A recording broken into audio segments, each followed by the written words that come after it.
Hi, how's it going? This is Resident of Colin for YouTube. Resident underslash of underslash Colin for BitChute. And I'm here to do a Dark Shadows video entitled Series versus the Movies. And what I'm going to do is I'm going to pit the series, all of them, the two that made it, versus the movies. And what were the similarities and what were the differences? The 1966 series, and it was the original series. You had this governess in Victoria Winters who was played by Alexandra Isles. When you see the credits, it'll say Moltke. But they took this character and they had her be from New York. They had her be raised in a foundling home, not know who her parents were, until one day she receives this letter from Elizabeth Collins Stoddard, a woman she doesn't know and has never met. And this letter comes straight from Collinsport, Maine. Collinwood, which is Collinwood's the house. So Collinwood is the estate. The Collins family are a wealthy family, and they want her to be companion and governess for a 9-year-old boy named David Collins, who is Elizabeth's nephew and Roger Collins' son. Now, there are a lot of things you can't really ignore about Victoria, and Roger brings them sort of all up to Elizabeth's face, and Louis Edmonds never gets the credit he deserves for this. You know, Louis and Edmonds and Ryan Mitchell are sort of your antagonist a little bit early on in the series. They sort of go back and forth of who is and who isn't a bit. Is Burke an anti-hero at the same time as he is an antagonist? Yes. So he's not a complete antagonist, but he somewhat is. He is against the Collins family, after all. And you are involved in this family through Victoria. So, and it's so well done that you have, when she gets there, Roger makes the points before she gets there, Roger makes the points that, number one, they could have got anybody from town to do this job, and he's not wrong. You know, they could have literally got anybody to be a tutor or a governess. Why this girl from New York? You've never heard of her, you know, and he even brings that up. I've never heard of her. So he's bringing points up to the audience to sort of let you know, hey, something's up here, come on, which I love. It's, you know, just because someone's an antagonist, it doesn't mean they're necessarily wrong or lying to you. Often enough, antagonists tend to tell the truth of what's really going on without actually directly saying it to you. They're saying it to the character in the story. So that's something Dark Shadows did so well throughout the years with their antagonists. They tended to be right. They weren't necessarily wrong in what they were saying. Unless they accuse Victoria Winters of witchcraft. Then those sons of bitches were wrong.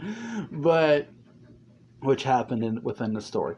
Now, what's the biggest similarities, or the similarities and differences between the original series and the movie? Well, with the series now, and this is jumping, the series did eventually see the arrival of vampire Barnabas Collins, and that's where the series really took off in popularity, because the vampire does not get introduced until episode 211. Well, that's when he arrives. So, when you look at it from the standpoint of what were the similarities and differences, with House of Dark Shadows, this is more noticeable to me than anything. Not so much Night of Dark Shadows, more House of Dark Shadows. The similarities between House of Dark Shadows and the original series, here's the obvious ones. They bring most of the cast from the series to the movie. They bring Joan Bennett. They bring Garrison Hall. They bring Jonathan Frid, obviously, who played Barnabas. They bring Maggie Evans, they bring Catherine Lee Scott, who played Maggie Evans. David Thayer, who played Professor Stokes. They bring John Carlin, who played Willie Loomis. They bring Humphrey Oliver Ostrato. I probably just butchered the dude's name, who played Nicholas Blair. But he doesn't. But he plays a doctor in the movie, not a warlock. He played a warlock in the series, but he plays a doctor in the movie. He subs for when Julia Hoffman gets her neck bit. They bring Nancy Barrett, who played Carolyn. So, and that's something they really had to do because a lot of the Dark Shadows fans, again, Dark Shadows has a huge cult following, basically said, look, if you don't bring the original cast, we'll protest the movie. And you know what? They brought the original cast. They weren't going to risk that. So, and I think it was just a smart move. It gave you all the look and feels of Dark Shadows. And what really paid it off was, and here's where the differences are. The series Dark Shadows, its backdrop was the Seaview Terrace. Now, they didn't film there. They actually filmed in New York on a soundstage. They filmed on a set.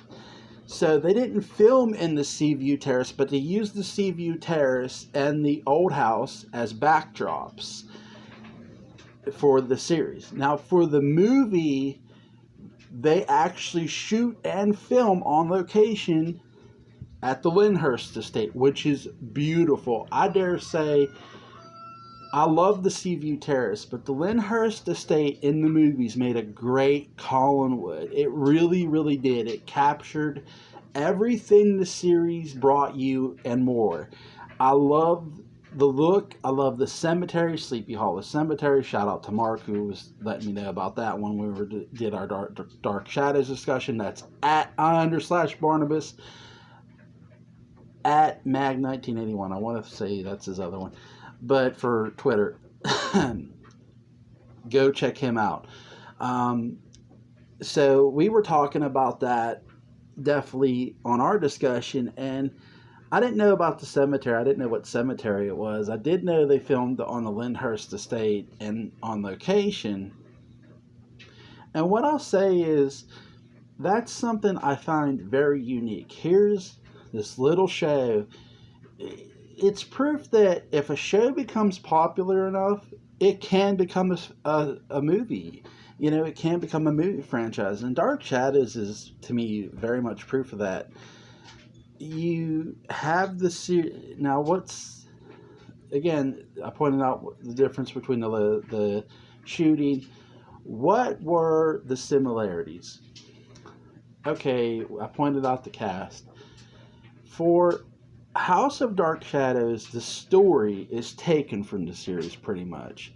The biggest difference, though, real quick, is the story in the series that they're using is the Maggie Evans story. And what it is Barnabas in the series kidnaps Maggie Evans and tries to turn her into Josette. Now, with the movie, before I jump, I'm sorry. In the series, Barnabas is cursed by Angelique the Witch to be a vampire. Now, if you watch House of Dark Shadows, the movie, you hear Barnabas say something that is so interesting. He says, when they put this curse on me, and that's something me and Mark were discussing. You can't say it was Angelique when you say the word they. He didn't say her. He didn't say Angelique. He said they. And we both gave our own theories and opinions of who they might be. I loved Mark's answer. It was really good. I liked my answer. Again, you can interpret that any way you want of who they are. But again, we'll never really know. It's just something that is insane, because the one thing House of Dark Shadows does is House of Dark Shadows, because of that wording, is an alternate reality to the series itself. It's not the same reality of the series. Yes, it's similar in nature in a sense, and the Barnabas has similar character traits to the one in the original series. Is it the one from the original series? From a character standpoint, yes. From a way things happen standpoint, no. So that's what's really interesting about House of Dark Shadows and comparing it to the original series. That you have Barnabas, the vampire, who in the series was cursed by Angelique, who was played by Laura Parker, who was damn well ahead of her time, just like John Philip Betancourt said, just like Mark said, just like I'm telling you, who was well ahead of her time being the witch Angelique.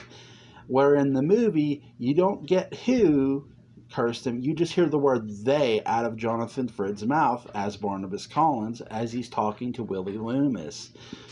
And so you're left with that as the movie. And in the movie, another difference is Jonathan Frid's character, Barnabas, doesn't so much try to kidnap Maggie Evans. He tries courting her in every way, shape, and form, trying to win her affection. He does use some vampiric power, the power of hypnosis, to sort of convince her to stay.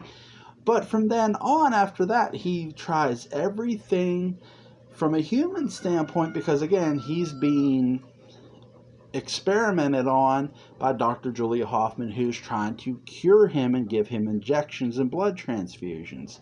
So there's that. And that, by the way, is also taken from the series as well, where Dr. Julia Hoffman was trying to cure him with injections. So a lot of the House of Dark Shadows movie is taken from the storyline of Maggie Evans and Julia Hoffman.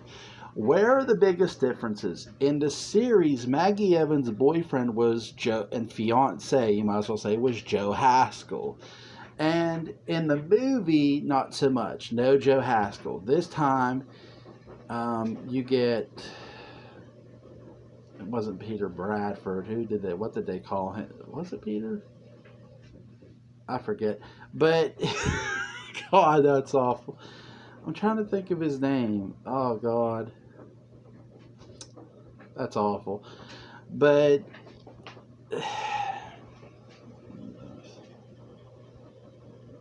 so it's just not Joe Haskell, is what I'll say. Some fans have debated it should have been Joe Haskell and Jeff Clark, Clark. Jeff Clark. It should have been, that's who it was. That her boyfriend shouldn't have been Jeff Clark, it should have been Joe Haskell.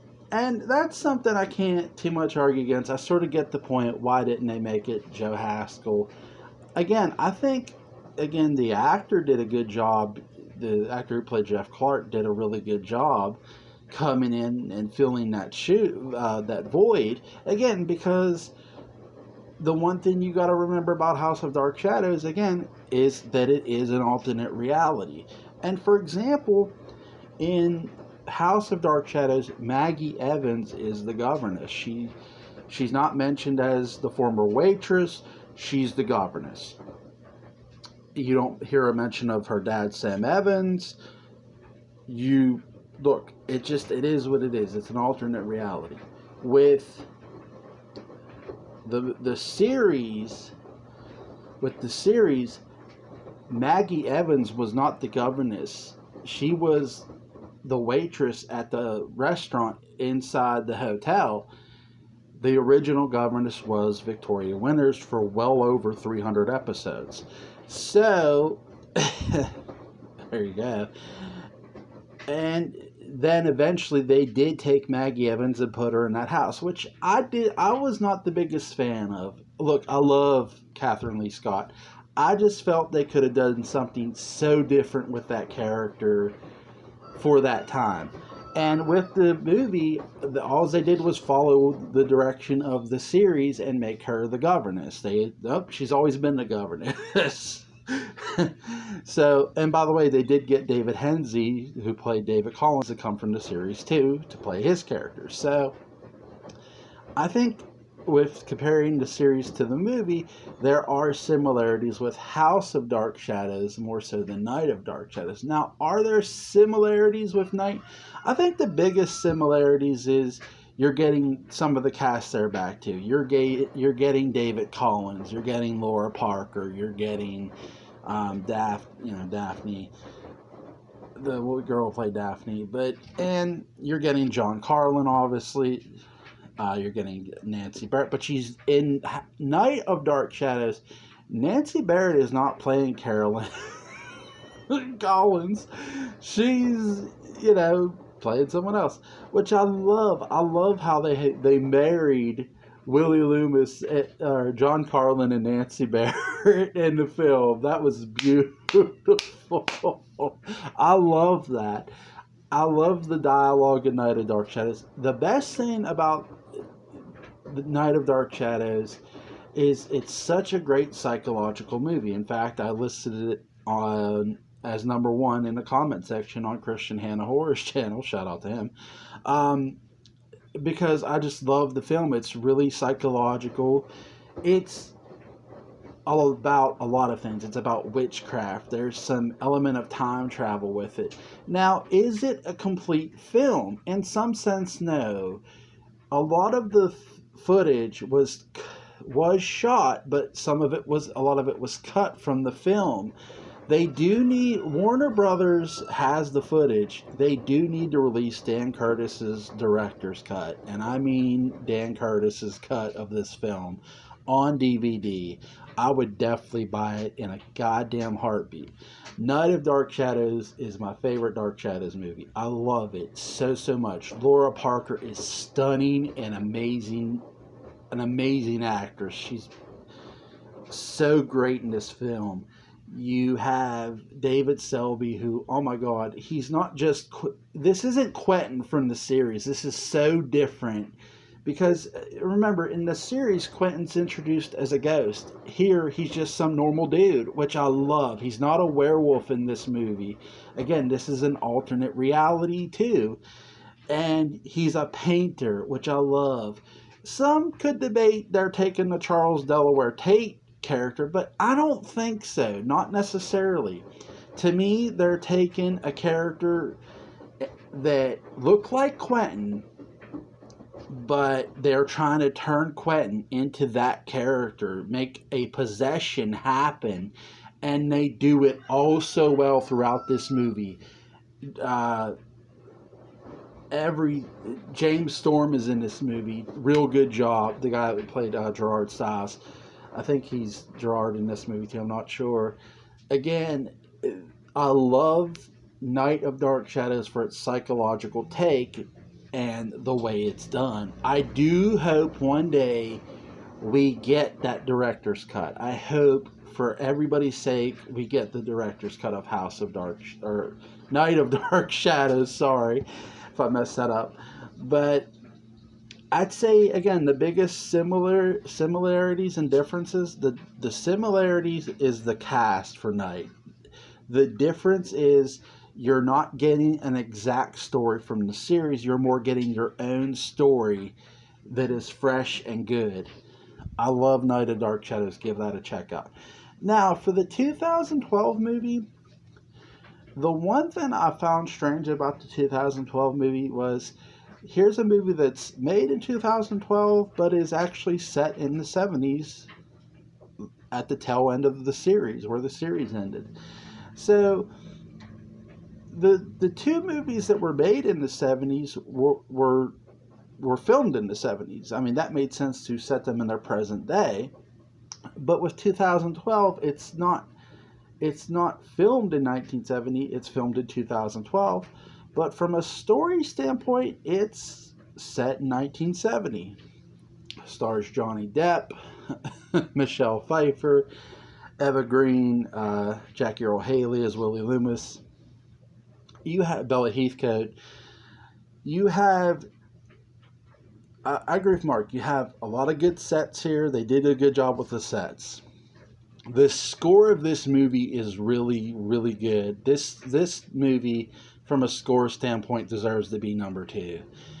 No offense to House of Dark Shadows. Night of Dark Shadows score is number 1. But 2012 deserves to be number 2. I mean, come on. Now, do I love this movie? No, I don't. I've admitted that. I do not love the 2012 Dark Shadows movie. But here's the similarities and here's the differences. They do take the Angelique angle and finally bring it to the big screen. Yes, Angelique does curse Barnabas, but it's not the exact same way she cursed Barnabas. She doesn't summon a vampire bat. She uses a feather, some water.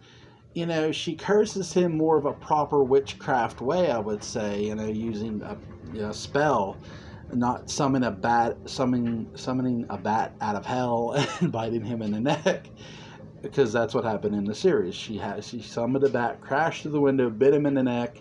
He turned into a vampire. He died and turned into a vampire. Here, he jumps off Widow's Hill after Josette Dupre, and he hits the rocks. He's turned into a vampire because of the spell she put on him, cursed him. So there's the similarities and differences really go like this. They split with a range in the 2012 movie. That's sort of how I would describe the 2012 movie. There are similarities of somewhat of the story, but not exactly the same. They're split by margins. You have where in the 60s, look, there wasn't sex, okay? We all know this, right? There was kissing, but there wasn't sex. They didn't show sex. My wife said something I'll never forget when she first watched Dark Shadows with me, and this was her first time, and she saw Laura Parker come on screen, and her and Jonathan Fritt interact as their characters, as Angelique and Barnabas. She goes, you could tell their characters fucked. Their characters had sex. I started howling. And I said, how do you know that? She goes, body language. And I'm like, wow. And she's right. You can sort of tell this is how great acting they really were. They're having their bodies scream, we've done stuff. And again, that's part of acting. You're selling your character that they had a relationship. With the 2012 movie, it's not just hinted, it's shown that, yes, Angelique and Barnabas did have sex. And I think that's something that sort of needed to be said, that there was a intimate relationship. That's the credit I will give the 2012 movie that not too many people do. That the 2012 movie, yes, they had sex. They did the nasty, whatever you want to say. They got it on. Was Angelique in love with Barnabas the way Laura Parker's character was? Yes, in the same method way. She wanted him all to herself. I will say that I think, Laura Parker's Angelique was cursed to be a witch. We found that out later on in the series. Where Eva Green's character was born of a witch, was born into witchcraft, which I love. I love that they separated them that way, because it gave an edge to Eva Green's character of, I've always been a witch. I want you and only you. And that's the one thing she could not move past. And it's the same thing Laura Parker's Angelique couldn't move past. They could never move past Barnabas. And that's pretty much where the similarities begin. And with the 2012 movie, we know Barnabas was chained in a coffin in the movie, but he wasn't chained in a mausoleum at the beginning the way he was with this series. That's actually more done in House of Dark Shadows as well, where Barnabas is in the mausoleum in House of Dark Shadows, not in the 2012 movie though. He's in the woods and they're digging because they're building a McDonald's. They find his coffin.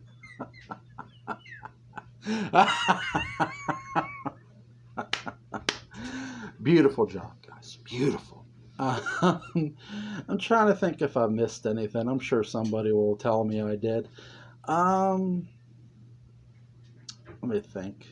I don't think so. I think the thing, too, with the 2012 movie is the characters in the 2012 movie aren't your characters from really any previous installment of the movies or the series. They're sort of a fresh take of what what they think the characters are.